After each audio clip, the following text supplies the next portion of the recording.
Өнөөдрийн хичээлийн зорилго маань аливаа юмс үзэгдлийн хоорондох харилцан хамаарлыг олоход оршин. Багшид өгөх зөвлөмжтэйгээ танилцгаая.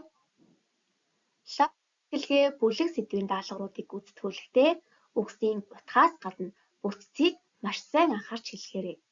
Мөн лог сэтгэлгээ бүлэг сэдвийн ижил ба ялгааг олох хичээлээр сурагчдад аливаа зүйлсийг харьцуулах, бүтээл санаа төвшүүлэх чадварыг хөгжүүлэх, сурагчдаар бие даам нэмэлт даалгаврын мэдээлэл бэлтгүүлээрэй. Жагсаалтыг сурагчдаар анхааралтай уншуулж, юунд дуртайг нь тодорхойлох хэрэгтэй шүү.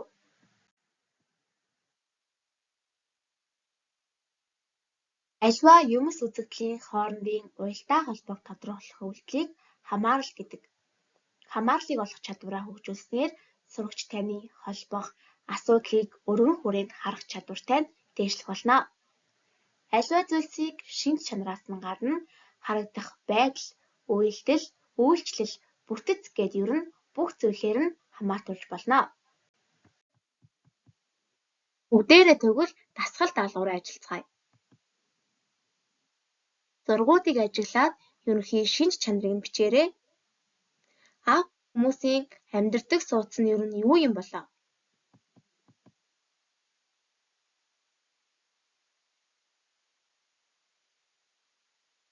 Зураг ажигласан уу хүүхдүүдээ? Эдгээр нь хоорондоо ямар ерөнхий шинж чанартай байна вэ? Маш зөв. Эдгээр нь бүгд хүний амьдардаг сууц байна шүү дээ. Тэгвэл Африк хүмүүс нь уртсанд амьдардаг юм байна. Яагаад уртсанд амьдардаг вэ гэж юу? Халуун цаг уурын онцлогтон тохируулаад уг сууцыг ашигладаг юм байна. За одоо бүгдээрээ дасгал 2-ыг ажиллацгаая. Тус бүрд өгөгдсөн 2 үгийн тодорхойлолтуудыг уншаад эдгээр зүйлсийн хооронд ямар хамаарал байгааг олж бичээрэй. Эхний зураг ямар амьтан байна хүүхдүүдээ? Маш зөв. Тэмээх яруул байна. Тэмээх яруул нь урт хүзүүтэй, урт хөлтэй. Тэгвэл энэ амьтан хаана амьдардаг юм болоо? Зургийг ажиглацгаая. Бид бүгдээрээ мэдэх анааш амьтан байна. Анааш нь урт хөлтэй, урт хүзүүтэй, мөн хурдан гүйдэг юм байна шүү. Тэгвэл энэ хоёр амьтан хаана амьдардаг юм болоо? Та бүхэн бодож дууссан уу? Тэмээх яруул анааш зэрэг амьтан нь Африкт амьдардаг амьтад юм байна. Одоо бүгдээрээ дасгал 3-ыг ажиллая. Эдгээр зүйлсийн хооронд ямар хамаарлууд байгааг олж бичээрэй. Зураг дээр мод, хирс, арслан зэрэг зүйлс харагдчихэв. Эдгээр зүйлсийн хооронд яг ямар хамаарал байгаа юм болоо? Сайтар ажиглаарай хүүхдүүдээ. Ажиглаж дууссан уу? Тэгвэл эдгээр нь эргэх холбоо хамааралтай. Өөрөөр хэлэх юм бол ургамлыг өвсөн тэвжээлтнийг махчин амьтад барьж иддэг шүү дээ. Харин махчин агаатнууд үхэхэд сэг зэм нь яадаг вүлээ? Газарч шингэдэг. Ийм учраас эдгээр нь эргэх холбоо хамааралтай. Мундаг байна хүүхдүүдээ. За бүгдээрээ дасгал 4-ийг хийхэд дараах санамжтай танилццгаая. Нэгдүгээрт дараах дасгалыг хийхдээ үгсийн утгаас нь гадна үгийн бүтцийг нь бас сайн ажиглах нь чухал юм байна шүү. Хоёрт нь дасгалыг уншаад доогуур нь зурж тэмдэглэх, харилцан ярилцах зэргээр ажиллавал үгсийн хамаарлыг олоход дөхөвтэй болно. Эдгээр санамжийг сайтар бодоод дасгалаа ажиллаарай. Хэсэг тус бүрээс илүү цүгийг нь олж зураарай хүүхдүүдээ. Ингэхдээ бусад үгсд нь хоорондоо яг ямар хамааралтай байгааг нь тайлбарлаарай. Эхний үгс харагдчихээн.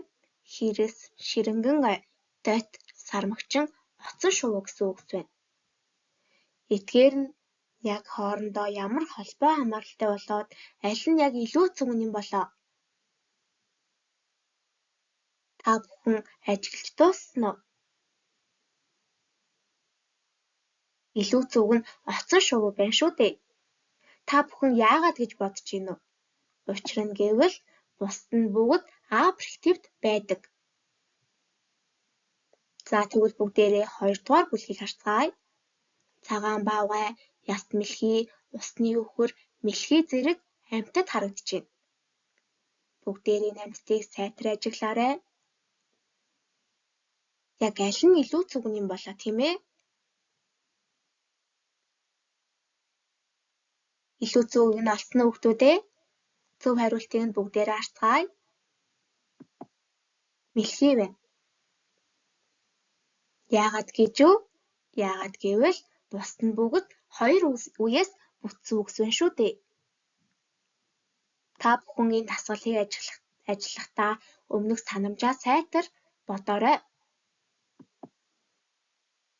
3 дугаар бүлэг үгсдэр бар, аргал, дахиа, эргэс, дахь, анааш, аалз, матар, бах гэсэн үгс байна. Эдгээр хоорондоо ямар ижилхэн шинж тэмдэг агуулж байна хүүхдүүд ээ? Та нарт дөхөн болгож хэлэхэд бүгдээрээ амьтан байна. Гэхдээ өмнөх санамжаа бас сайтар бодоорой хүүхдүүд ээ. Илүү зөвийг нь та нар аль хэдийн олчихсан байх тийм ээ? Илүү зөв нь эрвс байна. Учир нь гэвэл бусад нь бүгд эр гişгээс бүтсэн буюу эр үгнүүд байна тийм ээ? Маш мундаг хүүхдүүд байна шүү. 4-р бүлгийн үгсийг харцгаая. Гадил, нимбэг, туулай, наран цэцэг, дэгдээхэй. Эдгээр яг хоорондоо ямар холбоо хамааралтай болоо? Бүгдээрээ сайтар ажиглаарай. Зөв хариултыг нь олсон уу хүүхдүүд ээ? Энд бас их хэцүү байна шүү тийм ээ? Сайтар бодоорой. Маш мундаг хүүхдүүд шүү. Зөв хариулт нь туулай. Яагаад туулай нь илүү зөв вэ гэж үү? Бусад нь бүгд шар өнгөтэй зүйлс байна шүү дээ. Ингээд бодохоор өмнөх санамжаа сайтар бодоод илүү зөвгээ олвол маш амархан байгаа биз?